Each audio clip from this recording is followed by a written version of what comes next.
Autopsy report in the murder of Miya Marcano was released tonight. It says the 19-year-old died of homicide by undetermined means. Have you ever felt drawn into the mysterious twists and turns of Miya Marcano's story? The kind that makes you shiver and look closer, wondering what happened next. Picture this: a vibrant young woman, full of dreams and goals, suddenly disappears from the comfort of her home. But how does someone vanish into thin air, leaving behind a list of questions and heartache? What could have possibly happened to Miya Marcano? Welcome back to True Crime Tangles. Join us as we uncover the mysteries of this puzzling story, exploring the surprises that had everyone talking and searching for answers. Miya Marcano was born on April 26, 2002, to Marlon Marcano and Suling Marcano. Her parents went their separate ways when she was just 6 years old. Growing up, Miya found her passion in cheerleading and modeling, embracing activities that reflected her vibrant spirit.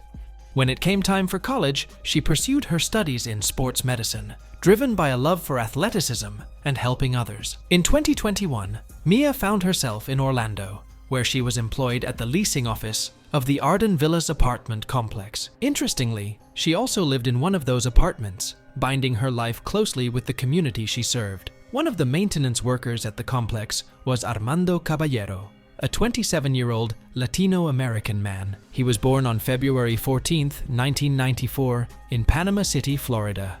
He later moved to Orlando and started working at the Arden Villas apartment complex. A was known to have a record of violence and often made unwelcome advances towards women.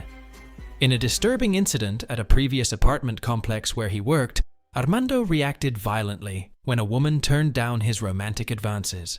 Although she initially agreed to a date, he abruptly changed the plans to the same evening, and when she refused, he became enraged. The rejection prompted Armando to take drastic action, throwing a weight through the woman's apartment window in anger. How terrifying. But hold on, because Armando's unsettling fixation didn't stop there. He became increasingly obsessed with Miya Marcano, bombarding her with frequent texts despite her consistent disinterest. Miya made it abundantly clear that she was not interested in him, yet Armando persisted in his attempts to pursue her romantically.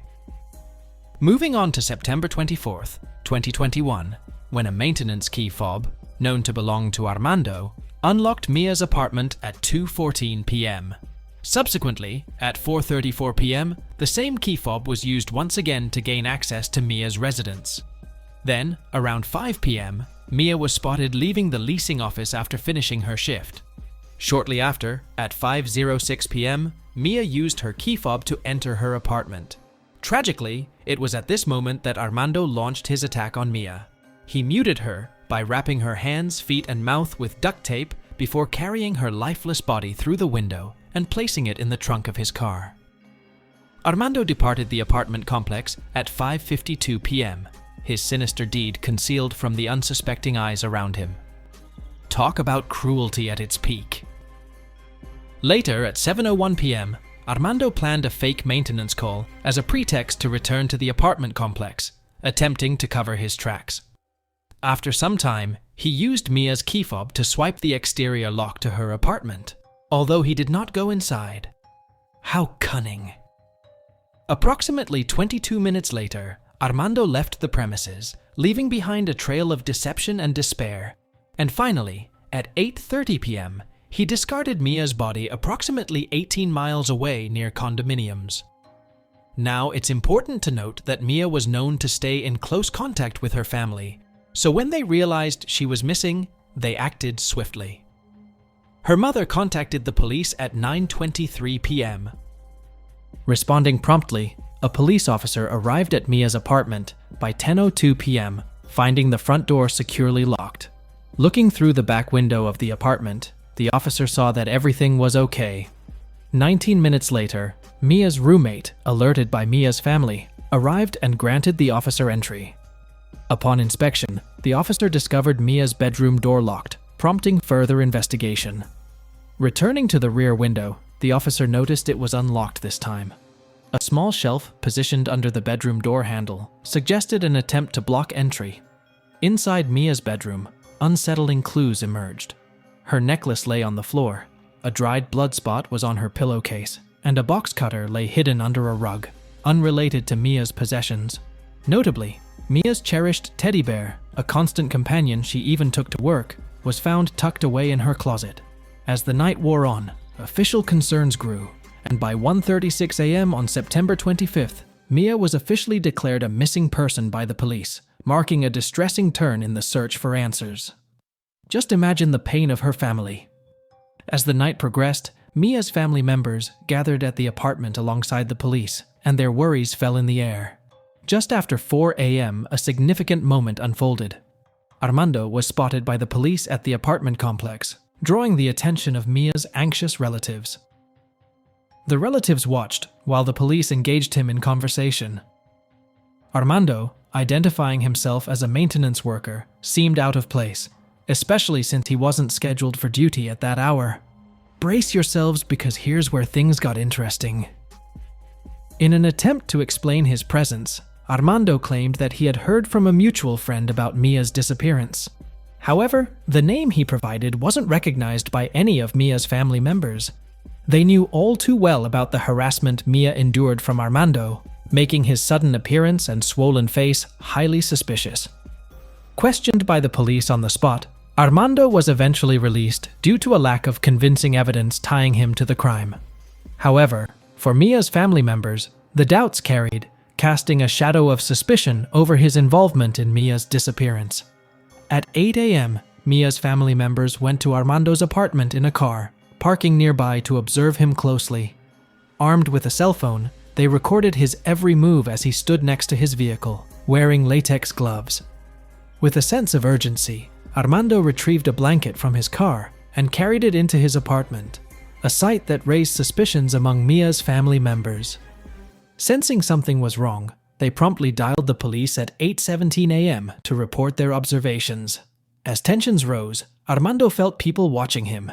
He angrily approached Mia's family, threatening them, making everyone more anxious about Mia's disappearance. He eventually left, leaving uncertainty behind. Answering the call, the police arrived at 8:47 a.m., swiftly springing into action to address the unfolding situation.